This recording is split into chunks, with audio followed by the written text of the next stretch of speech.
जो question number 1 है 2024 का जो एमपीटी है उसमें आया था, ये भी 2024 के एमपीटी में आया था। अब यहाँ से जो ये वाले क्वेश्चन है ये एमपीटी 2025 में आए हुए थे।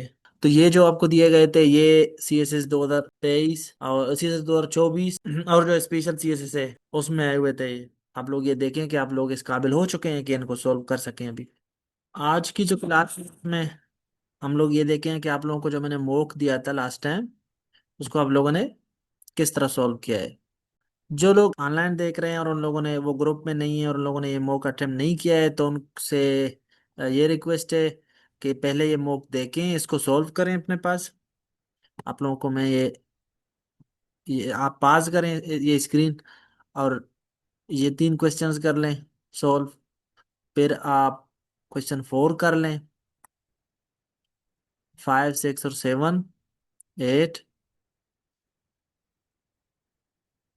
ये जी थी थर्ड पेज है, थर्ड पेज कर लें। ये सारे 11 क्वेश्चन आप लोग कर लें सॉल्व।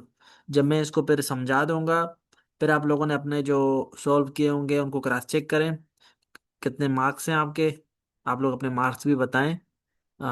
जिस प्लेटफॉर्म से आप लोग देख रहे हैं उसमें कमेंट करें कि कितने मार्क्स आए आप लोगों के। तो आगे बढ़ते हैं। जो सबसे पहला क्वेश्चन है, identify the with correct use of colon. ये आप लोगों के 3 जो टॉपिक पढ़ाए थे आप लोगों को, पैरेललिज्म, कंजक्शंस और पंक्चुएशन। पंक्चुएशन में सिर्फ 3 चीजें थे, कॉमा, सेमीकॉलन, कॉलन, डैश। ये 4 चीजें पढ़ाए थे ना। तो उनके ही पर आप लोगों को क्वेश्चन दिए गए हैं। अब आप लोगों को ये जो पहला क्वेश्चन मैंने दिया था ये पहला क्वेश्चन असल में ये आया था 2024 के एमपीटी में। ये वाला जो पहला क्वेश्चन है हम एक एक करके देखें कि एक एक जो ऑप्शन है उसका करेक्ट वर्जन क्या हो सकता है। I have 3 goals for the year, loss weight, save money and travel more. अब इसमें आप लोग ये देख रहे हैं कि ये जो इंडिपेंडेंट क्लास है, I have 3 goals for the year के 3 गोल हैं मेरे। उसके बाद कामा के जरिए से जो 3 बातें कहे गए हैं कि मुझे ये चीजें करने हैं। तो यहाँ एक इशू है। एक इंडिपेंडेंट क्लास है और उसके बाद एक लिस्ट है। उसको आप लोग इस तरह ज्वाइन नहीं कर सकते, यहाँ कॉलन यूज कर सकते हैं। इसको करेक्ट कर मतलब ये गलत था, रॉन्ग था, इसको करेक्ट करने के लिए आप ये लिख सकते थे कि अगर ये होता तो करेक्ट वर्जन इसका होता कि I have 3 goals for the year, colon. कौन से 3 goal? Loss weight, save money and travel more. The ingredients for the cake are flour. अच्छा ये फ्लोर है, इसका स्पेलिंग मिस्टेक है। और शुगर, ये एग होगा, एग्स। तो ये भी स्पेलिंग मिस्टेक है यहाँ पर। अच्छा ये एंड वेनिला एक्सट्रैक्ट। यहाँ पर हम लोग ये देख रहे हैं कि ये जो आर है ना, ये जब आर बताते हैं, जब मतलब हेल्पिंग वर्ब ये बताए the ingredients for the cake are, ये एंड ये खुद ही किसी एक फ्लो के साथ, ये जो आर है ना ये खुद ही उस फ्लो के साथ चल रहा है। आर के बाद कॉलन जरूरी नहीं था कि बंदा लगाए। आर के साथ यहाँ कॉलन का यूज ठीक नहीं था। ये इस तरीके से हमने देखा कि यहाँ पर जब भी ये जो आर है ना, ये उस फ्लो के साथ खुद ही चल रहा है। यहाँ कॉलन लगाने की कोई जरूरत नहीं है। नेचुरल फ्लो खुद ही यहाँ पर बरकरार है। लेकिन अगर आप में बहुत ज्यादा जज्बा आया हुआ है कॉलन यूज करने का तो इस सेंटेंस को आप इस तरह भी लिख सकते हैं, the ingredients for the cake are as following, या एज फॉलोज, कॉलन। फिर ये 4 लिस्ट दे दें, बताएं। ठीक है। लेकिन कोशिश करें कि ये जो वर्डिंग है ना ये चेंज ना करें क्योंकि यहाँ पंक्चुएशन का मिस्टेक था। पंक्चुएशन की गलती है तो पंक्चुएशन को ही ठीक करें। कॉलन हटाने से ये ठीक हो सकता है। तो कोशिश क्या करें जो आप करेक्शंस करते हैं उसमें वर्डिंग्स का कम से कम चेंज किया करें। आगे बढ़ते हैं। She had 1 question. कौन सा question? When is the deadline. अब हमने देखा कि 2 क्लास इन्होंने इकट्ठे किए हैं, पहला है और दूसरा क्लास है। और ये दोनों, जो दूसरा क्लास है वो पहले क्लास को डिफाइन करता है कि मतलब क्या कोई एक क्वेश्चन था वो कि व्हेन इज द डेडलाइन। तो यहाँ पर कॉलन का बड़ा अच्छा यूज किया गया है, कॉलन करेक्ट है। ये करेक्ट यूज ऑफ पंक्चुएशन है यहाँ पर, तो ये पहले से ही ठीक है। अब कुछ लोग क्या करते हैं, कुछ लोग जल्दी जल्दी में लिखते हुए ना ये लिखते हैं कि she had one question, colon, colon को भी लगा लेते हैं, व्हेन इज द डेडलाइन। अब डेडलाइन लिखने के बाद वो भूल जाते हैं कि यहाँ क्वेश्चन मार्क लगाना है, तो फिर आपका सेंटेंस वापस गलत हो जाएगा जब आप क्वेश्चन मार्क नहीं लगा रहे। इसका मतलब आप लोग जब करेक्शन कर रहे होते हैं तो आप लोग उस चीज को जो गलत है उसको तो ठीक कर लेते हैं, लेकिन उसके बाद स्पेलिंग की गलतियां, बाकी पंक्चुएशन की गलतियां कोशिश करें नहीं करने आपने। आगे बढ़ते हैं। He enjoys various activities, semicolon, such as hiking, camping and fishing. Semicolon का यूज आपने देखा था कि दो जब इंडिपेंडेंट क्लॉज हम लोग, जब दो इंडिपेंडेंट क्लॉज जोड़ते हैं तो ही हम लोग सेमिकोलन यूज करते थे। तो यहाँ पर तो ई एंजॉयज वेरियस आउटडोर एक्टिविटीज तो एक है इंडिपेंडेंट क्लॉज, लेकिन ये बाद में तो such as hiking camping and listing ये तो फ्रेजेस हैं और फ्रेजेस का कॉम्बिनेशन है। तो यहाँ पर जो है गलत है ये चीज कि आप यहाँ सेमी कॉलन लगा रहे हैं। यहाँ कॉलन की भी जरूरत नहीं है, क्योंकि सचेज जब आपने लगाया ना, ई एंजॉयज वेरियस आउटडोर एक्टिविटीज, कामा लगाएं, फिर such as hiking camping and fishing, तो ये खुद ही ठीक हो गया। यहाँ सेमी कॉलन की जगह कामा लगाना था, तो ये भी इसका मतलब गलत था। तो आप लोगों में से जिसने जो थर्ड ऑप्शन सिलेक्ट किया था तो वो ही ठीक था। आगे बढ़ते हैं। माई hobbies include reading, netting and cooking. अब देखिए, कभी भी आप लोग कोशिश करें कि ये जो मेन वर्ब है ना, मेन वर्ब के बाद कॉलन ना लगाया करें, मेन वर्ब के बाद कॉलन ना लगाया करें, क्योंकि ये जो इंक्लूड है ये खुद ही तो सिग्नल कर रहा है कि क्या क्या चीजें हैं उसमें, तो फिर आप कॉलन क्यों लगाएंगे इसमें। तो आप कॉलन को यहाँ से हटाएं तो खुद ही ये सेंटेंस ठीक हो जाएगा। My hobbies include reading, knitting and cooking, तो ये सेंटेंस इसका मतलब गलत था। She was tired, nevertheless she decided to finish the project. आपने ये सीखा था कि जब शी वॉज टायर्ड ये एक इंडिपेंडेंट क्लास है, she decided to finish the project ये एक अलग इंडिपेंडेंट क्लास है।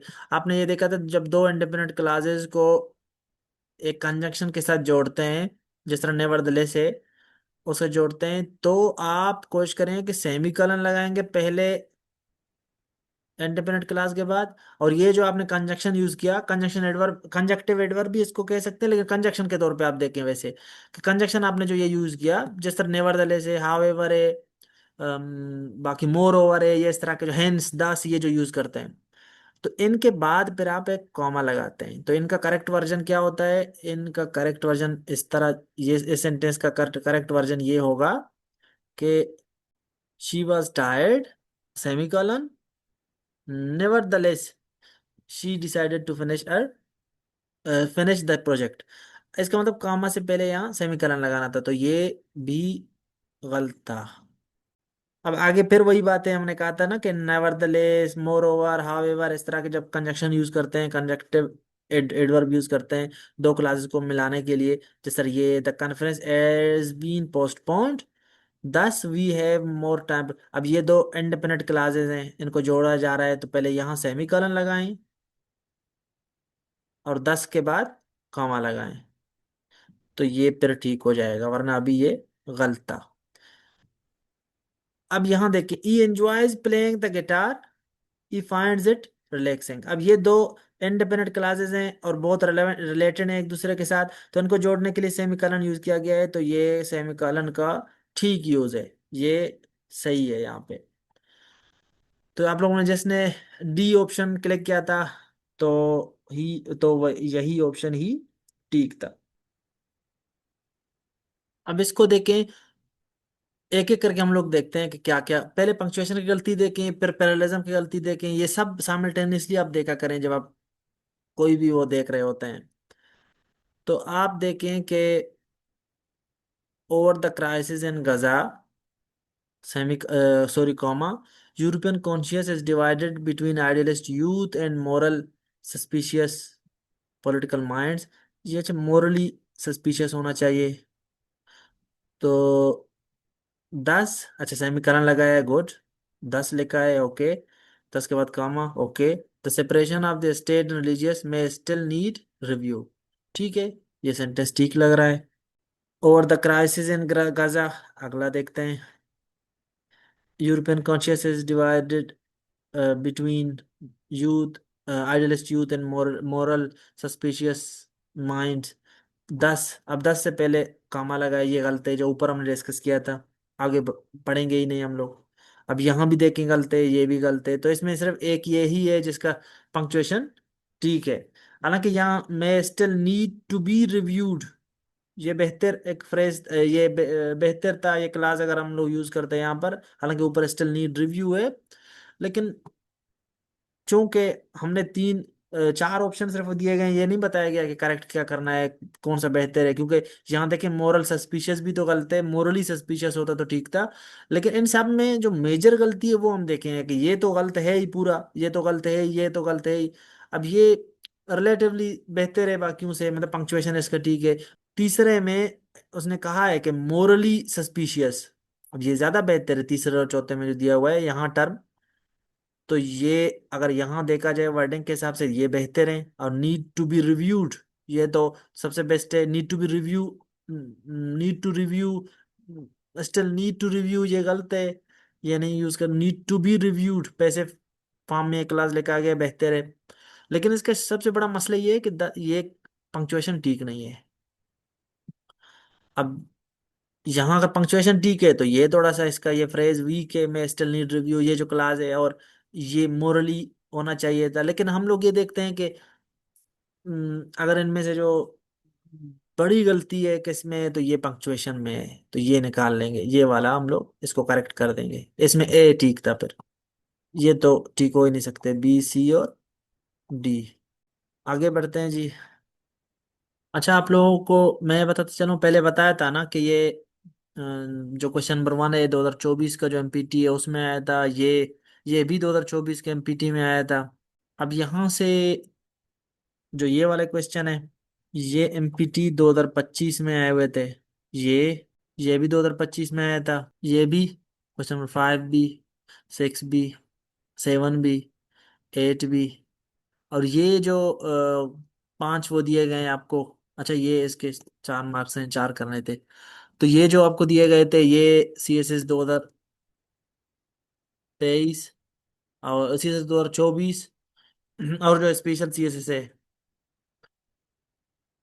2023 में, उसमें आए हुए थे ये। उसके अलावा ये जो ये 3 है, ये सी एस एस 2024 में आए हुए थे। ये 2017 2018 में था ये वाला। और ये 2017 में।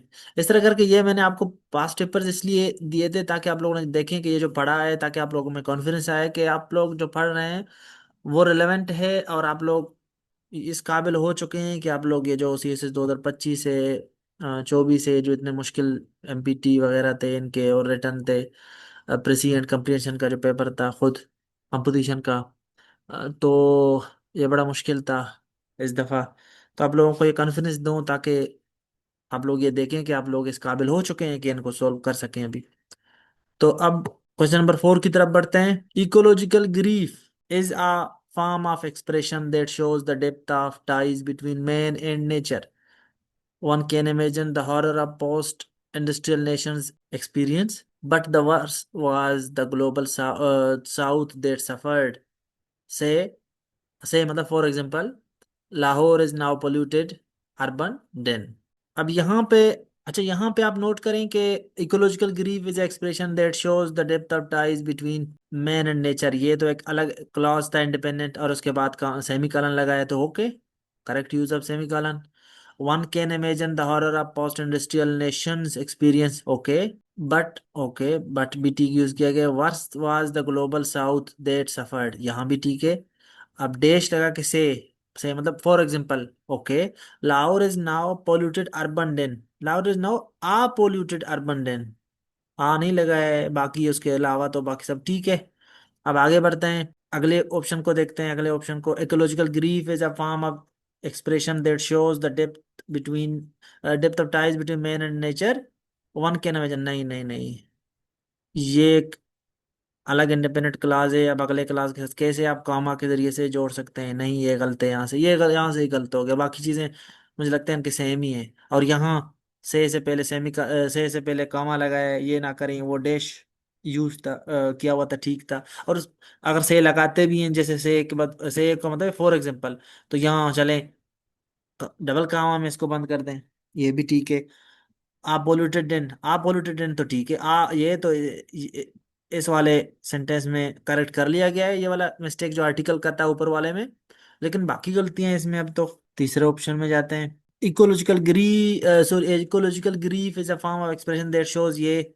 नहीं नहीं, ये क्या बात हुई? ये कामा नहीं लगाएंगे, सेमीकलन लगाएंगे, बाकी चीजें सेम है। और से के बाद कामा लगाएं, बाकी चीज ठीक है। लेकिन बड़ा गलती यहाँ ये बड़ी गलती की है कि कामा लगाया यहाँ पर सेमीकलन की जगह।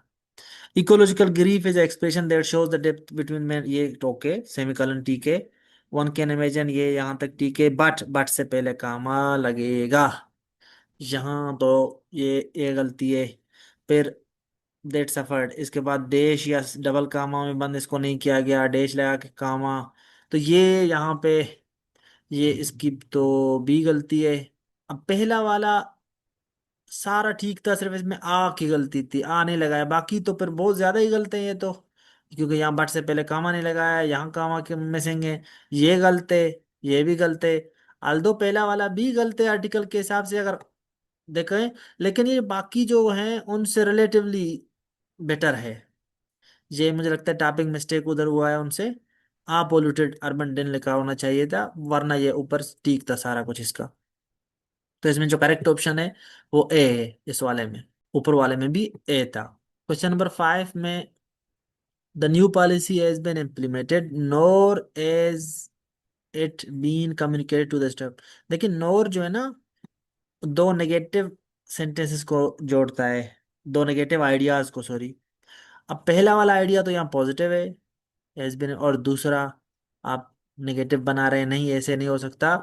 या तो इसको ये कहें कि the new policy has not been implemented, comma, nor as it been communicate to the staff, या ये लिखें, या the new policy has neither been implemented nor communicated to the staff, ये भी ठीक है। लेकिन यहाँ ओवरऑल अगर हम लोग देखें तो ये सेंटेंस यहाँ तो अभी गलत है, क्योंकि उसने तो ये नहीं कहा कि ठीक करें। मैं आप लोगों को ठीक वर्जन इसलिए बताता हूँ ताकि आपको पता तो चले, कभी करेक्शन में आ गए या कोई और क्वेश्चन में आ गए। तो ये अभी यहाँ इट इज रॉन्ग यार। The new policy has been implemented but it is not been, अच्छा ये बीन के स्पेलिंग ठीक करें, बीन कम्युनिकेट, ये ठीक है। ये क्योंकि बट जो है ना अपोजिट आइडियाज को मिलाता है, अपोजिट, उससे पहले जो क्लास है और बाद की क्लास है अपोजिट होते हैं। तो ये ठीक है कि ये इम्प्लीमेंट तो हो चुका है लेकिन कम्युनिकेट नहीं किया गया, ये ठीक लग रहा है यहाँ पर।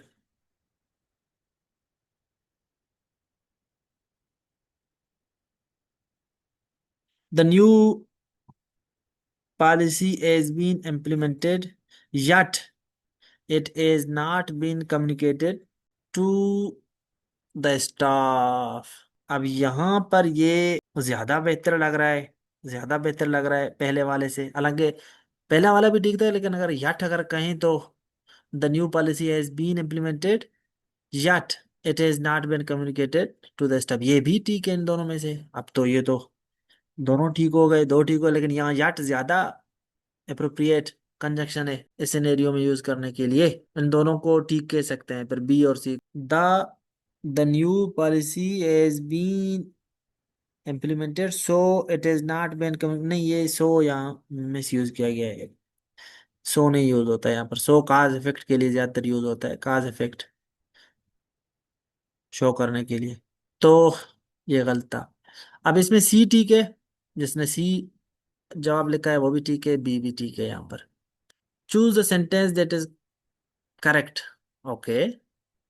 अच्छा वैल्यूज के स्पेलिंग ठीक करें, ये क्योंकि मैंने टाइप करवाया किसी से तो उन्होंने ज्यादातर स्पेलिंग की गलतियां की, स्पेलिंग की गलतियां नहीं होते, ज्यादातर करेक्शंस वगैरह में ना स्पेलिंग की गलतियां नहीं आते, ग्रामर के आते हैं ज्यादातर, बाकी चीजों के। अब यहाँ देखें, the company values innovation, team work and to take risk. अब यहाँ क्या मसला आ रहा है, यहाँ देखें कि ये टीम पैरेललिज्म का यहाँ पर मुझे लगता है कि ये दिखाना चाह रहा है। क्यों? ये देखिए, ये नाउन है, ये नाउन है। अब ये इनफिनिट फ्रेज है। फ्रेज के टाइप जो आपने पढ़े थे याद है? तो उसमें आपने देखा था कि infinite phrase, gerund phrase, noun phrase क्या होते हैं। अब ये नाउन है, ये नाउन है, ये इनफिनिट नहीं है, ये पैरेललिज्म ठीक नहीं है इसका। Innovation, team work and taking risk, ये जेरंड फ्रेज हो गया। अब और गलत है ये। The company values innovation, team work and risk taking. Okay, ये ठीक है, ये ठीक है। ये भी एक नाउन है, team work, innovation and risk taking, ये भी एक नाउन है। तो ये एक करेक्ट करेक्ट वर्जन है इसका। The company values innovation, team work and risk, नहीं, वैल्यूज रिस्क नहीं, रिस्क टेकिंग को वो करते हैं, वैल्यू करते हैं। तो ये थोड़ा सा इसके मीनिंग में मसला आ गया है। सी जो है ना, सबसे जो करेक्ट वर्जन है ना वो सी है इनमें, तो जवाब इसका सी होगा। These are the best restaurants, या वो जो अरबी में बोलते हैं restaurant, in town, but those are too expensive. Okay, कोई बड़ा मसला नहीं आ रहा अभी दिख रहा है इसमें। दिस आर द बेस्ट, नहीं ये तो गलत हो गया यहाँ से ही। दिस आर द बेस्ट तो होता ही नहीं है, दिस इज द बेस्ट करें या दीज आर द बेस्ट। फिर दिस इज द बेस्ट करेंगे तो रेस्टोरेंट को ये रेस्टोरेंट को जो है ना इस हटा देंगे। बट दोज आर, अब ये देखिए, ये तो इसमें बड़े ही मसले हैं। ये मतलब दिस की जगह जो है ना दीज लिखता तो ज्यादा अच्छा होता। इसका मतलब ये दीज ऊपर जो है अभी भी ठीक है। दीज इज द बेस्ट, नहीं ये तो सब्जेक्ट और एग्रीमेंट का इशू आ रहा है इसमें। This is the best restaurant in the town but those are too expensive. अब ये ठीक है, ठीक है, ये गलत तो नहीं है, गलत तो नहीं है, लेकिन इसमें अगर मीनिंग को देखा जाए तो this is the best restaurant in town but those are too expensive, ये भी ठीक है। This is the best restaurant in town, ये जो है ना बेस्ट रेस्टोरेंट है, और वो एक्सपेंसिव है, ये भी ठीक है। पहला भी ठीक है और आखिरी भी ठीक है, यहाँ पर दो ठीक दिए हैं इसने। लेकिन जो सबसे बेस्ट, अगर हम वो करें तो these are the best restaurants in town but those are expensive, क्योंकि दीज दोज बट से पहले अपोजिट आइडियाज होते हैं ना, ये और वो। अब ये भी तो बट से पहले हो सकता है कि ये एक को बेस्ट कह रहे हैं और बाकियों को जो है ना एक्सपेंसिव कह रहे हैं, तो ये भी ठीक हो सकता है। तो ए और डी इसमें दोनों ठीक है। आगे बढ़ते हैं। Simulation is borderlands main concern, concern के स्पेलिंग गलत लिखे हैं, कंसर्न, बाकियों को भी ठीक कर लेते हैं। कंसर्न यहाँ तक सारे सेम लग रहे हैं। As even democracy needs exception exhibitionism and media twisting, so authoritarianism is part of it. और इवन, अच्छा यहाँ ये चेंज है कि एज इवन चेंज है, यहाँ इवन है, यहाँ पर अकेला एज है। एज डेमोक्रेसी नीड्स ये, so authoritarianism is a part of it. अब इनमें हम लोग ये देख रहे हैं कि यहाँ एज इवन को यूज किया गया है। अब एज इवन देखें, simulation is borderlands main concern. अब ये एक इंडिपेंडेंट क्लॉज है जिसमें बता रहा है कि सिमुलेशन, ये जो बॉर्डरलैंड है उसका मेन कंसर्न है। तो कह रहे हैं एज इवन या एज, एज और सो इनका तो कॉम्बिनेशन ओके है। एज बताता है कोई बात, और जो सो है उसका रिजल्ट बताता है। अब ये कह रहे हैं कि एज इवन के, इवन डेमोक्रेसी नीड्स, ये मतलब एक अजीब सी बात कह रहे हैं कि डेमोक्रेसी को भी एक्सेप्शनिज्म और मीडिया ट्विस्टिंग चाहिए, तो इसलिए अथॉरिटेरिज्म को इसका हिस्सा करार दे सकते हैं। तो एक अजीब सी बात मतलब इसको कही है, और इवन जो है ना स्ट्रेस देने के लिए कहा, इसको में पुट किया गया। अब ये जो दूसरा है कि सिमुलेशन इज ये इंडिपेंडेंट क्लास है। अब even democracy needs एक्सेप्शनिज्म so authoritarianism is a part of it, नहीं ये एज अगर होता तो अच्छा होता। अगर इवन इवन सिर्फ अकेले में जो है उसका कन्वे नहीं कर पाता मीनिंग, और इवन अगर लगा भी रहे हैं किसी चीज में तो यहाँ तो ये इंडिपेंडेंट क्लास को दो जोड़ रहे हैं, दो को तो ये सेमी कॉलन लगाएंगे, तो यहाँ ये मिस्टेक है। अब simulation is borderlands main concern as democracy needs, ये तो सो ये भी ठीक है, लेकिन यहाँ उतना स्ट्रेस नहीं है जितना इवन एज इवन वाले में है, जिस तरह के डेमोक्रेसी को भी ये चीजें चाहिए। तो इसमें ए भी ठीक है और सी भी ठीक है, लेकिन जो बेहतर है वो ए है इसमें, क्योंकि ए में जो मीनिंग है ना सेमेंटिक तरीके से भी आप देखते हैं, मतलब इसका जो मीनिंग है ना वो ज्यादा से ज्यादा कन्वे हो रहा है, तो इस चीज को भी आप देखते हैं, सिर्फ ग्रामर को नहीं देखते अब इस सेंटेंस में, तो ये चीज अगर देखेंगे तो फिर जो पहला ऑप्शन है वो ज्यादा बेहतर है। आगे बढ़ते हैं। The cordless vacuum one of the least introducing sorry interesting of the household appliances got its start as a moon drill। अब ये देख रहे हैं कॉर्डलेस वैक्यूम की बात कर रहा है कि ये, फिर इसके बाद ये जो है one of the least interesting of the house hold appliances, ये एक फ्रेज इसने डाला हुआ है अंदर, तो ये नॉन एसेंशियल फ्रेज है, इसको डबल कामा में बंद कर दें तो ही ये ठीक रहेगा। डबल कामा का आप यूज अपने सीख ही लिया है, ऊपर आपने जो पंक्चुएशन पढ़ लिए हैं तो उससे आपको पता चल गया होगा कि यहाँ डबल कामा लगाएंगे तो ही ये ठीक होगा। पुअरली नेम्ड एनिमल्स इंक्लूड, हमने पहले भी डिस्कस किया था, जब इंक्लूड लगाया है एक तो मेन वर्ब है और दूसरी बात है इंक्लूड खुद ही इशारा कर रहा है कि क्या क्या चीजें इंक्लूड होने हैं, तो यहाँ सेमीकॉलन नहीं लगाना आपने। Include the folks which is really a bet, which is really a bet, the electric heel, अच्छा विच इज रियली अ बेट यहाँ पर तो ये खत्म हो रहा है, which is really a bet bet semicolon, the electric heel which is really a knife fish semicolon, and the Anivager, which is really which is the only member of its genus and species। अब यहाँ पर ये exclamatory mark लगाने की भी जरूरत नहीं है, इसको फुल स्टॉप से आप वो कर सकते हैं, ठीक कर सकते हैं। और वैसे गलत भी नहीं है यहाँ पर, इसको भी गलत भी नहीं है, लेकिन आप फुल स्टॉप लगाएं तो बेहतर है। अगर उसने लगाया है गलत नहीं है तो इसको हटाया ना करें, आप कोशिश करें कि जो गलतियां हैं उनको हटाएं। तो अब इंक्लूड से पहले सेमी कॉलन नहीं लगता था इसमें, ठीक है। और उसके बाद ये जो the folks which is really bet, अब ये एक इंडिपेंडेंट क्लास है यहाँ से लेके यहाँ तक, तो इसको सेमी कॉलन से के साथ जोड़ें इस इंडिपेंडेंट क्लास के साथ, और थर्ड वाले को, थर्ड वाला भी तो इंडिपेंडेंट क्लास है, तो इंडिपेंडेंट क्लास अब जब जोड़ रहे होते हैं सेमी कॉलन यूज किया करें यहाँ कामा के बजाय। आगे बढ़ते हैं। Harvey is a good driver, more over he is a friendly one. अब हमने पहले भी पढ़ा था, ये बात की थी इस बारे में कि मोर ओवर एक कंजक्शन अगर यूज करते हैं आप दो इंडिपेंडेंट क्लास को जोड़ने के लिए, कंजक्टिव एडवर्ब भी इसको कह सकते हैं, इस तरह के more over, how ever, nevertheless, दस, हेंस, इस तरह की चीजों को। तो आप यहाँ इससे पहले सेमीकॉलन लगाएं, क्योंकि सेमीकॉलन तो वैसे भी दो क्लासेस को जोड़ने के लिए यूज कर सकते हैं, दो इंडिपेंडेंट क्लासेस को। तो अगर आप लोग कंजक्शन से जोड़ रहे हैं सेमीकॉलन के बाद, तो कंजक्शन के बाद हर वक्त वैसे भी आप ये कॉमा लगाते हैं। His duty was clear, he had to report the theft. His duty was clear, ये जो फ्रेज, ये क्लास है इंडिपेंडेंट और ये क्लास है, लेकिन हम ये देख रहे हैं कि ये जो अगला क्लास है ये डिफाइन कर रहा है पिछले क्लास को कि उसका ड्यूटी क्लियर था, क्या था उसका ड्यूटी, क्या क्लियरिटी था उसमें, क्या क्लियर था कि he had to report the theft, तो कॉलन लगाते हैं यहाँ पर, क्योंकि ये जो क्लास है इंडिपेंडेंट क्लास है आल्दो, ये एक्सप्लेन कर रहा है या डिफाइन कर रहा है पिछले क्लास को, तो यहाँ कॉलन लगा सकते हैं।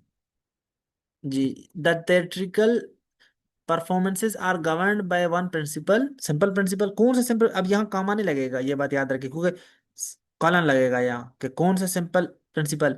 The quality of play depends on the quantity of पे, मतलब पैसा कितना मिलेगा नहीं, ये चीज मैटर करता है कि क्वालिटी कितना है प्ले का।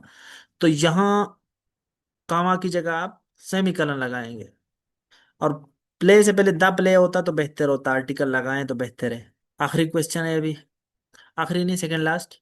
द कल्चरल ग्लोबलाइजेशन देश, it is a phenomenon that has been driven by technological advancements and economic integration, is a threat to local cultures। हमने ये देखा था, जो हम इस तरह के फ्रेज यूज कर सकते, एक सेंटेंस है, द असल सेंटेंस ये है यहाँ पे, the culture globalisation is a threat to local culture. अब ये जो बातें कहे गए हैं डबल डैश के तरह, एक तो खैर इसको डैश करें, आईफोन यूज नहीं होता, ये डैश यूज करेंगे। और दूसरी बात ये है कि कोशिश करें कि ये जो इट इज, इसको क्लास बनाया गया है, इसको जो है ना एक फ्रेज की शक्ल में लिखें कि the cultural globalisation a phenomenon that is been driven by technological advancement. Double dash में जब आप बंद करते हैं इस तरह के क्लास को, क्लास, ये एक असल में ऐसा फ्रेज है, at phenomenon that has been driven by technological advancement and economic integration, कि नॉन एसेंशियल है, मतलब एक्स्ट्रा बात कही गई। हमने बताया था कि सीखा था कि एक्स्ट्रा बात अगर हम लिखते हैं तो इसको डबल कामा में भी बंद कर सकते हैं सेंटेंस के दरम्यान में, और डबल डैश में भी। The impact of technology on modern society is being studied by researchers who has found, researchers और हु हैज फाउंड नहीं, क्योंकि हु जो है ना इसको डिफाइन करता है रिसर्चर्स को, तो हु हैव फाउंड, ये तो यहाँ ये गलती निकालें, that it has both positive and negative effects, बाकी चीजें तो ठीक है इसमें, सब्जेक्ट और एग्रीमेंट का इसमें इशू था। The experimental novel which blends elements of poetry and prose is a challenge to traditional notion of story telling and narrative structure, but it will have been widely accepted by the time it is recognized as a masterpiece। यहाँ पे आप देखें कि यहाँ will have been widely accepted से बेहतर है कि आप फ्यूचर सिंपल लगाएं कि it will be widely accepted, it it will be widely accepted by the time it is recognized as a masterpiece। एक तो ये टेंस का स्ट्रक्चर्स का ठीक कर लें, और दूसरी बात इसमें ये इशू है कि ये जो आईफन लग रहा था वहां पे तो आईफन था, वरना तो ये यहाँ तो ठीक है, अगर डैश है ये दोनों यहाँ तो ठीक है, लेकिन क्वेश्चन पेपर में एक डैश था और एक आईफन था। अच्छा, इसमें देखें आप कि ये जो डबल डैश में इसको बंद कर दिया गया, ये इसको डबल कामा में भी आप लिख सकते थे, ठीक है, इसकी जगह ये भी ठीक है अब, और ये डबल कामा भी इसमें यूज कर सकते हैं। तो जिस तरह भी आपने लिखा होगा वो ठीक हो। अच्छा, ऊपर वाले में भी आप डबल कामा यूज कर सकते थे, ठीक है, करेक्ट करने के लिए। I was rather impressed by the manner of the orator then by is matter. अब पहली बात तो ये है कि इसको I was impressed by the orator, by the manner of the orator then by is matter, या तो ये रादर को इधर ले आए कि I was impressed by the manner of the orator rather than by is matter, ये यहाँ रादर को इधर से उठा के यहाँ लिख लें, या रादर की जगह आप दूसरा वर्ड भी यूज कर सकते हैं कि ये भी ठीक हो जाएगा अगर हम आप लोग यहाँ यूज करते more I was impressed, sorry, impressed किसी से, more by the manner of the orator then, more और देन का भी ये लग सकता है combination. I was impressed more by the manner of the orator then by is matter, तो ये दोनों स्टाइल ठीक है अगर आपने यूज किया हो। अब he not only comes there for swimming but also for coaching new swimmers, तो ये मिसप्लेस्ड है, आपके कंजक्शन मिसप्लेस्ड है, ऊपर भी इसी तरह था। He comes there not only for swimming, ये नॉट ओनली जो है ना इसको comes there not only for swimming से पहले के लिखेंगे, मतलब उधर जो आता है वो सिर्फ स्विमिंग के लिए नहीं, but also for coaching new swimmers, तो ये इसको यहाँ से उठा के यहाँ लगा दे, मिसप्लेस्ड है। ये जो मॉडिफायर है या कंजक्शन है इसको मिस प्लेस्ड किया गया है, गलत जगह पे लिखा गया है। अच्छा, और दूसरी बात, not only but also for, but also ये इसका कॉम्बिनेशन भी होता है, नॉट ओनली और बट आल्सो का। नेक्स्ट सेंटेंस की तरफ हम आते हैं। Swimming in the ocean is much tougher then a pool. अब कंपैरिजन किन दोनों चीजों का हो रहा है, कि स्विमिंग इन द ओशियन का और पूल का नहीं। Swimming in the ocean is much tougher than swimming in a pool. Swimming in a pool, तो इसको आप किस तरह लिखेंगे? Swimming in the ocean, comparison swimming का हो रहा है, ओशियन के स्विमिंग और पूल के साथ नहीं, दोनों में स्विमिंग का कॉम्बिनेशन और कंपैरिजन हो रहा है। Swimming in the ocean is much tougher than swimming in a pool, इस तरह करके अब ठीक हो गया। पहले कंपैरिजन आपका गलत है। ये बहुत इस तरह के करेक्शन बहुत आते हैं पीएमएस में, केपीपीएमएस में, ये सिंध वाले में, बलूचिस्तान वाले बीपीएससी में, और सीएसएस में तो आते ही आते हैं इस तरह कंपैरिजन। ये पैरेललिज्म का भी इशू है। कंपैरिजन फाल्टी कंपैरिजन देते हैं और आप मिसप्लेस्ड मॉडिफायर लगाते हैं। ये the committee needs to decide whether the company should reduce its workforce, ठीक है, कट इट्स बेनिफिट्स, और लोअरिंग वर्कर्स पे, नहीं नहीं लोअरिंग नहीं, लोअर, क्योंकि यहाँ reduce its workforce, cut its benefits. अब पैरेलल स्ट्रक्चर के मुताबिक यहाँ लोअर वर्कर्स वेजेस, ये लोअर हो जाएगा जी। Mister Shams enjoys reading and to play is guitar, नहीं नहीं नहीं, पैरेललिज्म का इशू है यहाँ पर। अगर यहाँ जेरंड यूज किया गया है एंजॉयज रीडिंग, तो यहाँ इन्फिनिट नहीं यूज करना, enjoys reading and playing, parallel structure use करना है। अगर जेरंड यूज किया एंड से पहले, तो एंड के बाद भी जेरंड यूज करें। इन्फिनिट यूज किया है तो इन्फिनिट करें। तो इसको ठीक करने के लिए प्लेइंग करेंगे। तो आज के लिए इतना ही काफी है। आज का जो मॉक था, इसका सोल्यूशन यही है आपके सामने है, जो आप लोगों ने ये सोल्व किया हुआ है। आप लोग देखें कि आप लोगों के कितने मार्क्स आए उसमें, और हमें भी बताएं कि आपके कितने मार्क्स आए हैं। Best of luck, thank you.